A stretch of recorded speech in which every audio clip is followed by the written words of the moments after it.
Puro lang salita-salita ho, mga bossing. At eto ha, matatawa ka ho, mga kababayan. Saan? Doon sa mga DDS. Putik na yan. Nung naglunsad ng rage, si Baste Duterte. Nung naglunsad ng rage, si Baste Duterte. Aba, akala mo yung mga yung mga board game, akala mo yung mga laro ng mga utak ang ginagamit. Bakit to? Kasi may nalalaman pa yung mga DDS na akala nila ang panlaban natin si Sara Duterte ha. Nagulat sila si Baste pala. Putik na yan. Mas lalong ayaw ng Pilipino dyan. No, hindi ko naman po lalahatin. Majority ng Pilipino, ayawan niya si Baste Duterte. Bakit to? Bukod doon sa pagiging Barbie, ano pa din po ba ang maidudulot niya sa Pilipinas? Pakinggan niyo ho yung mga iniisip ng mga DDS, ha?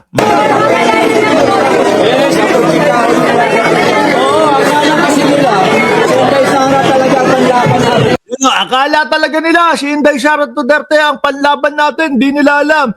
Ito pala si Barbie ng Davao. Di nila alam si Baste. Nangyari? Wala. Ganun pa din.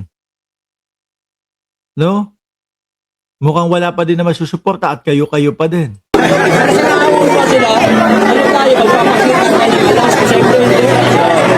Akala nila nakaisa sila doon sa rage nila. Diyos ko po. Ano yan? Samahan ng mga tungaw? Di po ba nasa na ba tayo dito? Eto pa eto. Isa din ho ito, mga kababayan, no? Sino? Si Sal Panelo versus Lacson naman po. Dapat sagutin din Eto, isa din tong eto. Puro yabang dito. Si Panelo. Meron lang ho ako maikling kwento sa inyo, mga kababayan, para doon sa hindi nakakaalam at para doon sa mga hindi pa narinig ito. Di ba nasa Congress sila? No? Hindi pa pala sa Congress. Di ba pinapatawag sila ng Congress? At ang sinasabi ng abogado ng dating Pangulong Duterte ay wala po kaming tiwala sa Congress. Sa madaling salita ho, pinapatawag kasi sila at ang sabi nila, hindi yan yung proper forum, hindi yan yung tamang lugar, wala kaming tiwala diyan sa Congress o sa Kongreso, no? Sa madaling salita po, kung ikaw ang nag-iimbita at ikaw ang Kongreso, ano ibig sabihin nun? Hindi kayo dadalo, hindi sila pupunta. So syempre po, para ipaalam sa mamamayang Pilipino na walang matutuloy na hearing kasi yung pinaka-principal hindi dadalo dahil nga walang tiwala sa Congress, nag-anunsyo ang Congress. Inilagay ho nila doon sa kanilang social media o doon sa website nila na itong pagdinig kay dating Pangulong Duterte ay hindi na matutuloy. Cancel na. Dahil nga, yun yung sabi nila wala silang tiwala.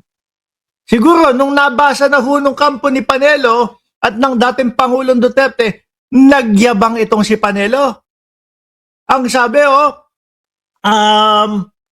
tignan nyo po, nalaman kasi nila na pupunta kami, nasisipot kami, bigla nilang kinansel, natakot sila. Naalala nyo yun? Diba? Natakot daw po ang Congress kasi sisipot daw kasi sila kaya kinansel. Binaliktad nila. So ngayon, sila Barberso, ready nun, mga kababayan.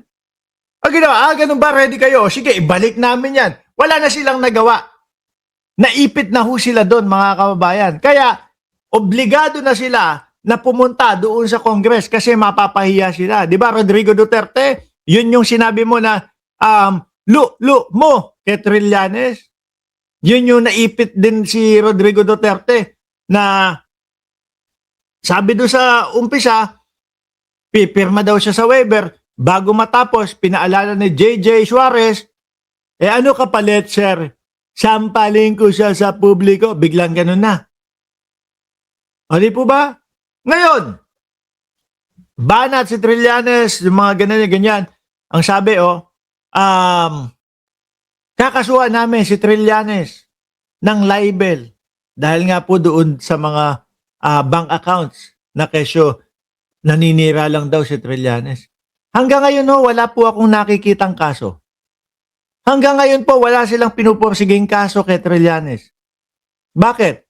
Tama si Salt ER, checkmate sila doon. Sasabihin lang nung judge, para matapos na ito, mapatunayan na talagang naninira lang si Trillanes. Ipakita nyo na, ilabas nyo na. No, pirmahan nyo na yung waiver. Tingnan natin. Yung bank statement niyan, tingnan natin kung talaga bang may pumasok na bilyon-bilyon piso galing sa mga ano. Yun po yung matagal nang ayaw mangyari ng dating Pangulong Duterte na mabuksan yung mga bank accounts na yun. Kaya hanggang ngayon po, yung sinasabi nila, Panelo, kakasuhan namin si Trillanes. Wala. Hindi lumalabas. Kasi doon, sibak sila. O ngayon, siguro, dahil nga kaka-fake news o kung ano-anong mga pinagsasabi ni Panelo, nabwisit na din siguro sa kanya si Senador Ping Lacson. Alam mo, much as I don't want to comment on a nonsensical comment or statement, pero dapat sagutin din bakit marunong pa siya sa amin? Ako, walang... Si Panelo na hindi nanalo sa pagkasenador. may isa pa akong kwento niyan. May nag-imbita sa amin. Dati, Uniteam. No, may nag-imbita. Uy! Kasama ko si Boss Mike. Boss Mike Severa, shout out na. Pakisuportahan din po yung channel. Sama si Boss Mike Severa. Uy!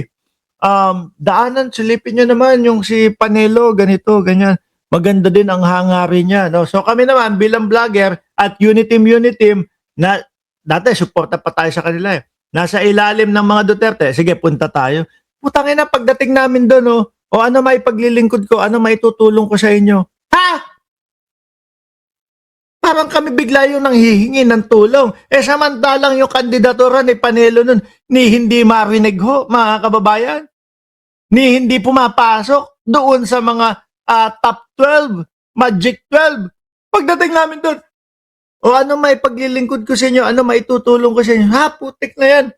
Kami pa pala humihingi ng tulong. O sige, uwi na kami. Tinatawag kami, uy, balik kayo dito. Hindi, tuloy-tuloy kami. Kanya estilo ng mga yan Pwede magsalita on my behalf. I can speak for myself, except the evidence. Sinabi ko na yan we'll always be guided by the evidence. Wala pa tayo doon. Bakit pinangungunahan niya at tatawagin pa niya kaming pusakal?